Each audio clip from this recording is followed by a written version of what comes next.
దళితుని ముఖ్యమంత్రి అప్పుడు చేస్తాను చేయలే, తల తీసేసుకుంటున్నావు, నువ్వు తీసే మమ్మల్ని తీయమంటావు తలకే. కానీ ఈరోజు తెలంగాణ రాష్ట్రం వచ్చిందంటే చంద్రశేఖరరావు గారి కృషిని ఎవరు కాదనలే, నేను కూడా ఇంక్లూడింగ్. అంటే అది ఇక మనం వ్యక్తిగతంగా ద్వేషమో లేకపోతే ఆయన చిన్న చేసి చూడడమో లేకపోతే ఇక మనకు ఆ ఉద్యమం పట్ల అవగాహన లేకపోవడం ఏదైనా అవుతుండొచ్చు. అట్లాంటి వ్యక్తే ఈ రాష్ట్రానికి ముఖ్యమంత్రి అయింది. దళిత్ విషయంలో కూడా ఈ రాష్ట్రానికి ముఖ్యమంత్రి విషయంలో గతంలో చెప్పిందంతా కూడా రాష్ట్రం వచ్చిన తర్వాత క్లియర్ గా ప్రజల దగ్గరికి దళితుని చేయను నేనే అయితా అని ప్రజల దగ్గరికి పోయాడు. ప్రజలు ఆయన లీడర్షిప్ కు మ్యాండేట్ ఇచ్చిండ్రు. ఇప్పుడు ఆయన దళితుని ముఖ్యమంత్రిని చేస్తాను ఎన్నికలకు పోయి రిజల్ట్ వచ్చిన తర్వాత ఆయన అది చేయను ఇది చేస్తానంటే తప్పు.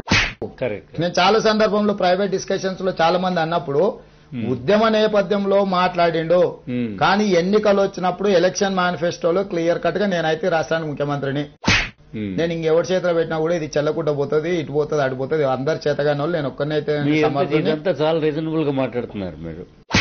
అందుకే చెప్తున్నా సార్, ఆయన ప్రజల దగ్గరికి వెళ్ళిండు, ప్రజలు ఆయన చెప్పిన దానికి మ్యాండేట్ ఇచ్చారు.